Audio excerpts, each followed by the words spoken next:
Chapter 3. The Beginning of the Gambit. Under Lucien's tutelage, Finn began learning arts no jester was ever meant to master.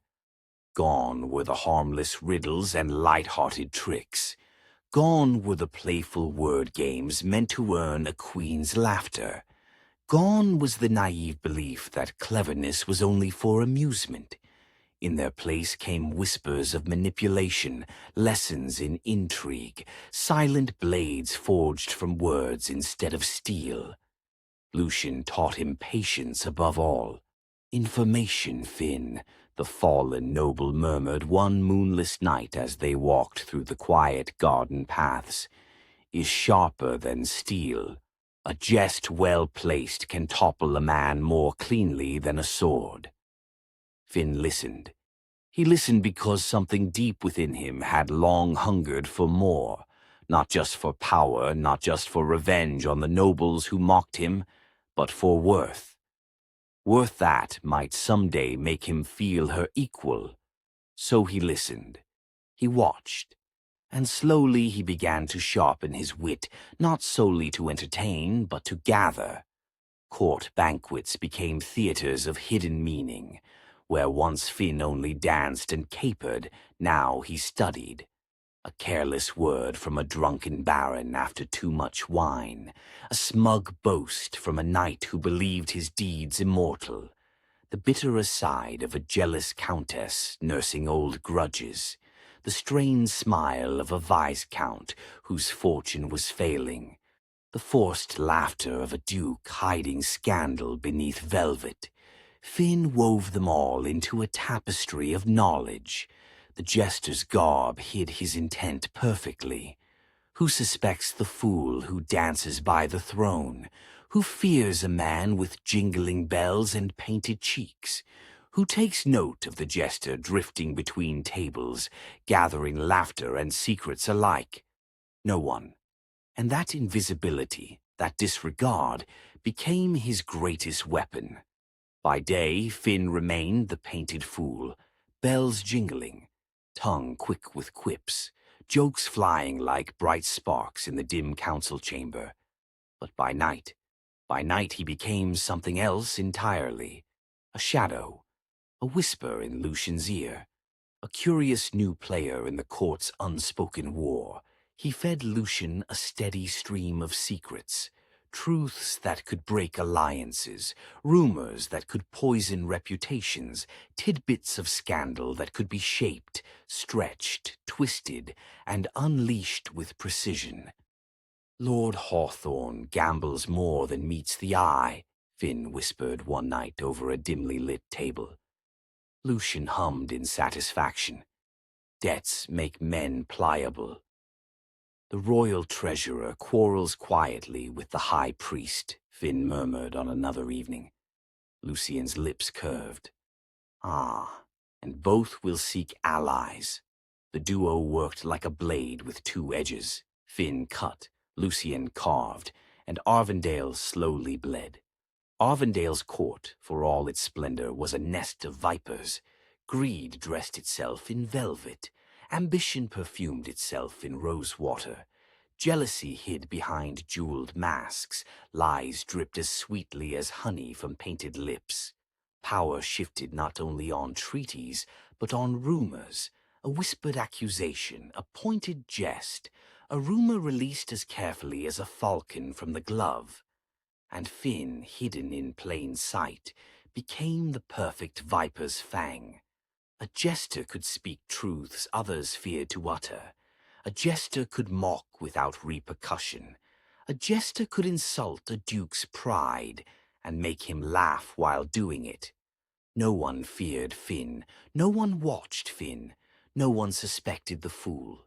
Which made him far deadlier than any knight. Through carefully orchestrated schemes, Finn and Lucien chipped away at every obstacle barring Lucien's return to power. A careless rumor here, a whispered suggestion there. A jest mocking a lord's cowardice, which blossomed into questions of his loyalty. A riddle about shifting fortunes, which led a banker to investigate accounts spending. a playful tale about a knight's wandering eye, which fractured an alliance between houses. Each move subtle, each strike precise, each outcome planned 3 steps ahead by Lucian's calculating mind. And Finn? Oh, Finn began to taste a new kind of intoxication. It settled on his tongue like wine. It thrilled through his veins like thunder. It fed some hidden, hungry thing within him that had long waited to rise. For the first time, Finn felt the weight of influence. He could whisper a rumor and watch it spread through the court like smoke. He could mock a noble's vanity and, days later, hear of alliances broken in quiet fury. He could draw the attention of the entire court with a single line, and then slip away before anyone realized what he had done. Power, Finn learned, was not always loud. Sometimes it was quiet. Sometimes it wore bells. Week by week, gold trickled back into Lucian's coffers. A barony reclaimed, a vineyard returned, a manor house restored to his name. Funds funneled discreetly to buy influence. And with Lucian's guidance, Finn's purse swelled too. Enough coin to purchase a modest estate on the outskirts of the capital, not grand, but respectable. Enough to grant him entry into noble circles he had once mocked. From afar, nobles who had dismissed him now raised cups to him. They applauded his wit without seeing the dagger behind it. They welcomed him as entertainment, and never suspected he was a threat. It thrilled him. It terrified him. It transformed him. Yet still he kept his mask. To the court he remained their jester, harmless, bright, whimsical. But in truth, every laugh he earned, every secret he gathered, every alliance he nudged, it was all part of a growing gambit. A game Finn was learning to play with unsettling skill, a game that only one woman in the palace sensed.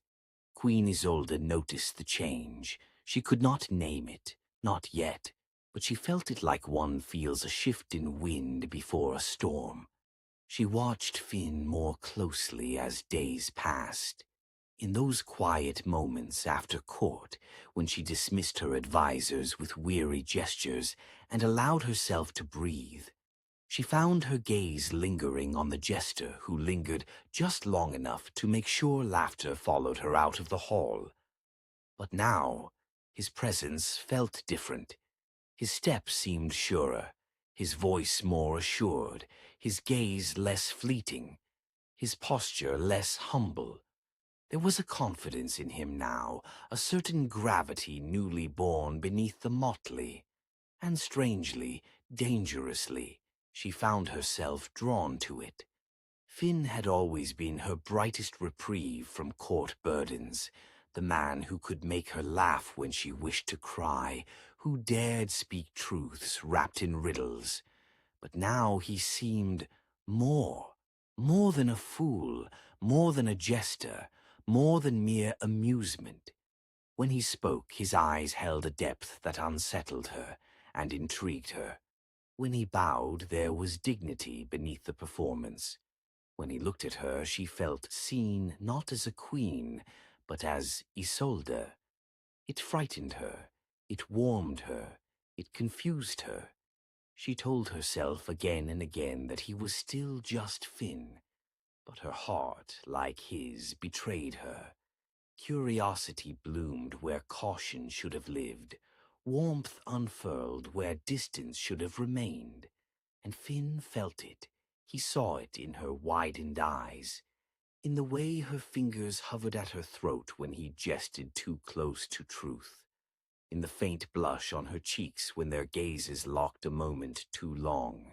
It was small, fragile, impossible, but real. Yet Finn was no longer content with jest alone. He was no longer the fool who laughed only for others. His heart burned with purpose, a dangerous, consuming purpose that scorched away fear and made room for desire.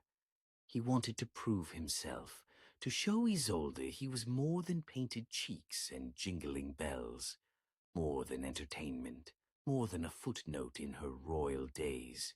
He wanted to show her the man beneath the motley, a man worthy of her trust, worthy of her company, worthy of her heart. Lucian's harsh lessons fueled him. The secrets he gathered shaped him. The gold he earned empowered him. With each passing week, Finn stepped further away from the life he once knew. He juggled not only knives, but alliances. He danced not only for applause, but for influence. He told jokes not only to amuse, but to expose weakness. He wore bells not only for show, but to disguise the silent steps of ambition.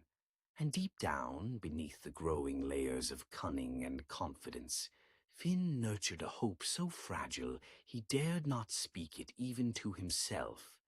If he could rise, if he could earn a name worthy of standing beside her, if he could cast off the chains of his station, then perhaps some day she might look upon him not as a fool, but as a man.